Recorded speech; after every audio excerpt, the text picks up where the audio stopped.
Rise of Hawk, Part 1, Scene 7. Rebel Base. Hilla Norman stood with the two men either side of her. In front of her, standing in the doorway, was Amana with her weapon aimed at the new arrival. The woman stared back at the three of them with a confused and fearful frown on her face. She cleared her throat again. "I am Asha Khan." She spoke louder with more confidence. "I need to talk to Hilla Norman." Swallowing, Hilla stepped forward. I'm Hilla." Last time anyone had seen Asha Khan, she'd been a child and taken by the agency, so her appearance could mean a number of different things, few of them good. Asha warily eyed the weapon in her face and glanced back at Hilla.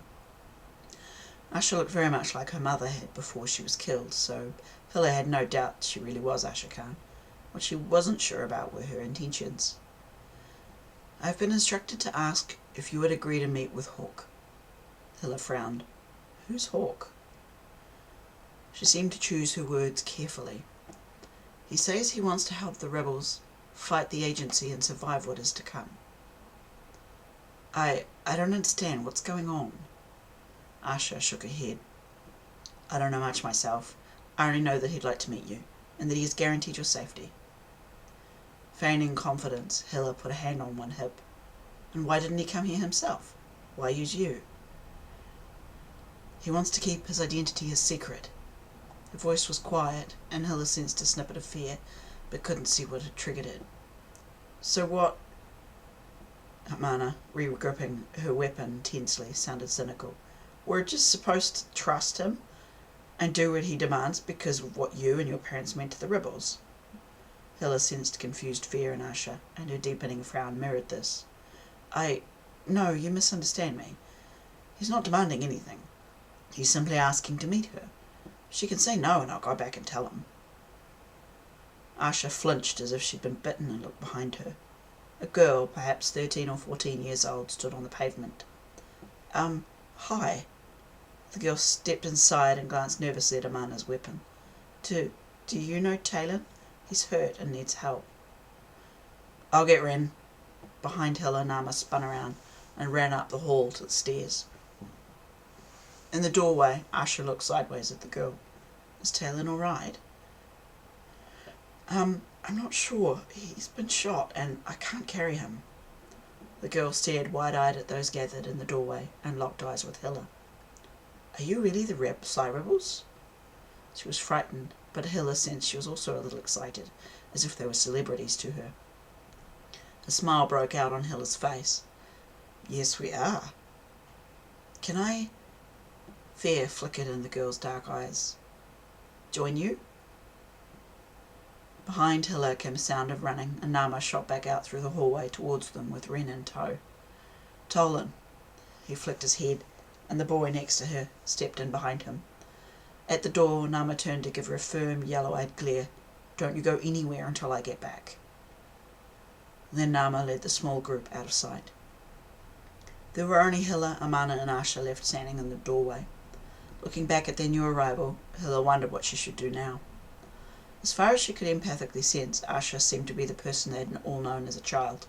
There was no feeling of hostility or threat in her, and Hilla was certain that if Asha had been a threat to them, she wouldn't have brought her baby with her. Upon realizing that it was likely she wasn't a threat, Hilla's instincts of hospitality insisted that if she wasn't a threat, then she was family, and she should let this woman inside. "Please, come in, Asha. Let's go upstairs. Are you hungry?" Some of the tension lifted from Asha's face, revealing a genuine smile. "Thank you. I don't remember the last time I ate." Hilla led Asha down the hall and up to the second floor. When they got to the main room, a gathering of wide, curious eyes stared tensely back at them. "Everybody, this is Asha Khan. She's Talon's younger sister. Ella, could you make some tea and see if we have any maca bread left?" Asha walked slowly into the centre of the room and stood there looking around her. There was a sense of peace in the woman, as if perhaps she was returning home again. When she turned around, Asha was smiling broadly. A grin lifted into Hilla's face, and she indicated the floor with one hand. "Please, pull up a floor." They sat facing each other. The others crowded around them, close enough to hear and watch, but far enough away so that if this visitor was a threat they could scatter quickly. Amana sat to Hilla's left, with her gun placed obviously in her lap, to let their guests know they weren't completely trusting of her, no matter who she used to be. With a tense sigh, Hilla looked up into Asha's oval face.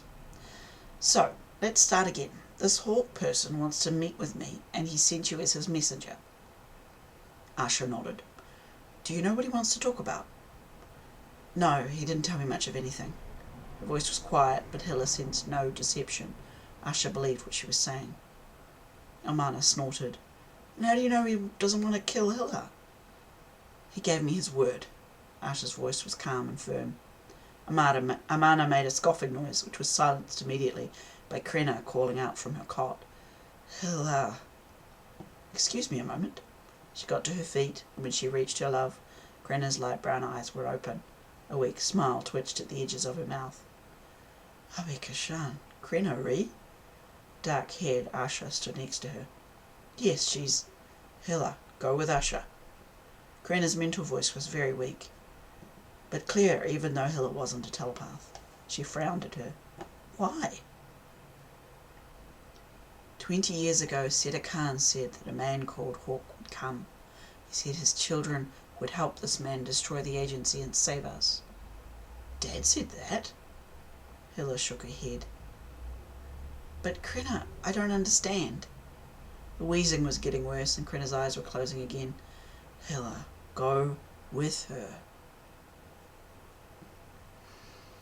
Scene 8. Talon lay on his side under an ancient tree with its spreading root systems splayed out around him as if he'd been there forever. With a ball of fear stuck in his throat, Nama ran to his old friend and knelt down. It was an obvious bullet wound through the right shoulder of Talon's black leather jacket.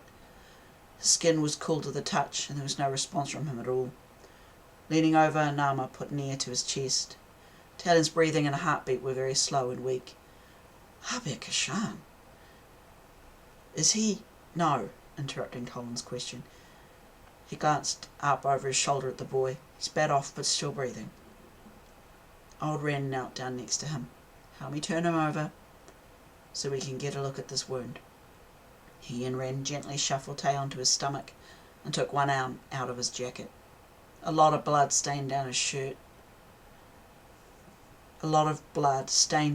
down much of his back, but it was an otherwise fairly clean injury, with no evidence of additional damage. Ren placed their hands either side of the wound and closed their eyes. Talon's breathing normalised and his body seemed to relax. A further few seconds later, a fairly unmangled bullet lifted out of the wound and rolled onto the ground. Behind them, the girl let out a surprised gasp. "Nama, he's lost a lot of blood." Old Ren's violet grey eyes were tense. "We need to get him back as soon as possible." Together they put Talon's jacket back over the wound. With one hand resting on Talon's arm, Nama looked sideways at young Tolan. "You think you can carry him so he looks like a drunk?" The leggy 16-year-old laughed. "No problem." The boy could kinetically lift a fuel tanker without breaking into a sweat, so carrying Talon wasn't a problem. The difficulty came from having to be subtle in public places. If they looked like a group of friends helping their drunken mate get back home, they would avoid having to fight their way through an agency task force because of some frightened civilian rang the hotline. Nama helped the boy lift Tay onto his shoulder. Once Tolan had him in the correct position, they started slowly back across the city park towards home. Ren fell into a rearguard position and Nama walked in front with the girl.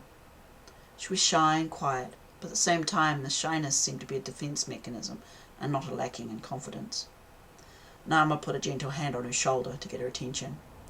"So, what's your name, kid?" She looked sideways up at him, and in the sunlight he saw a slightly red-purple undertone to the deep brown of her eyes. "Nalana Yen, what about you?" "Nama Ree." Her eyes widened. "Are you related to Jonah Ree?" He smiled. "Yep, he was my grandfather." "Heard of him?" "Of course. My ma used to tell me stories about him in the first rebels. They were heroes." "So you want to become a hero too, huh?" She shrugged. "No, I just want to be safe. Couldn't be safer than with the rebels." Well, you'll be fine for a while as I guessed, but it's not my place to say whether you can stay or not. Hilla and my sister are the leaders of the rebels, not me. They walked over a grassy rise and down towards the playground at the southwest corner of the park. There were 2 blocks to go and they'd be home again. He wondered if Hilla would listen to him and stay in the base, or be defiant and make the decision without him. Probably the latter, he thought cynically. They came around a pair of wooden seats to see Amana running towards them. "Nama!" Her mental voice was loud in his head, and he screwed his face from the sudden sharpness of it. "Nama, Hilla's gone with Asha. We couldn't stop her." "What?" He stared at the tension on her rounded face as it tightened. He lifted an eyebrow at her. "What else is wrong?" The others walked past them as Amana handed him a little yellow slip of paper. It read, "2 agency escapees will die soon unless Nama goes to the corner of Tara and Hiran streets. Hawk." A deep, weary sigh escaped him. "You take them home. I shouldn't be long." He took one long last look at Talon and his other family members and sprinted east towards the roadside. Scene break.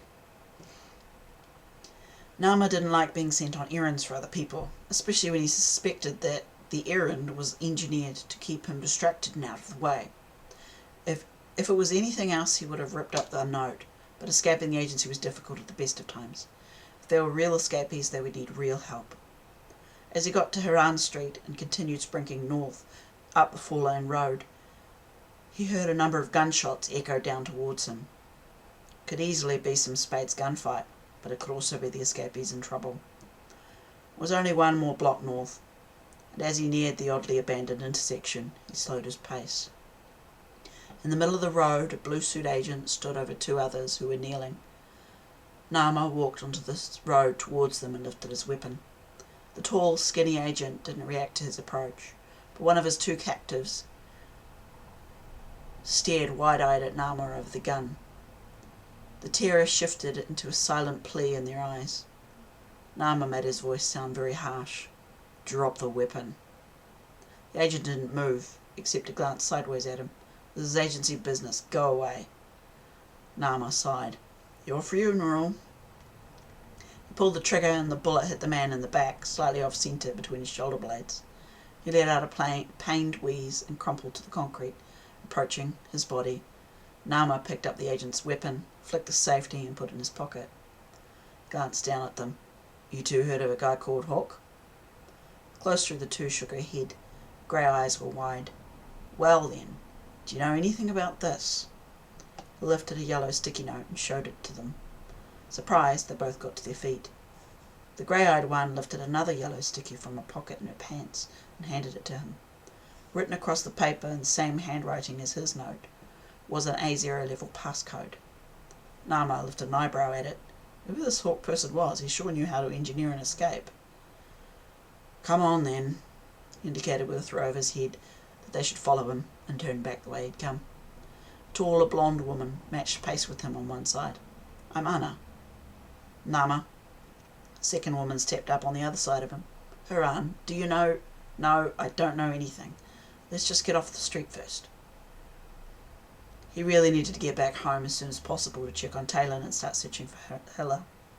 This Hawk person better not hurt her, he thought darkly. The road onto which their building entrance faced was long and wide. 100 years ago the street had been crowded with factories and other businesses, but there was only one factory still operating in South Docks, and that was 5 blocks up the road towards the city centre. Every other building had been demolished or boarded up and abandoned. Rubbish spiralled about on the breeze that blustered around them. At random intervals down the street they passed cars that had been dumped on the side of the road, then stripped and burned down to the middle.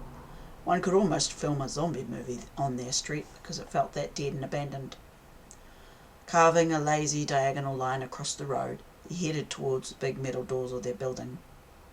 Nama sensed the twins' mental chatter reach out to him before they opened the front door. 2 young faces grinned mischievously at him through the gap, and he smiled at them. "I'm sure that isn't my 2 nephews breaking the rules," he called out playfully. "Rules say we can't go outside without someone else." You're out here, Uncle. Laughing, he pushed the door open and stepped inside. As he walked past them, he messed their dark hair affectionately. Is Hilla back? Nah, they both said in unison. Boys, this is Haran and Anna. These two bundles of mischief are my sister's kids, Ran and Radan. Come in. He closed and locked the door behind them, and the two women looked uncertain, but he gave them a welcoming smile. Come on upstairs. I'll introduce you to the other rebels. Then I've got to go find my wayward cousin.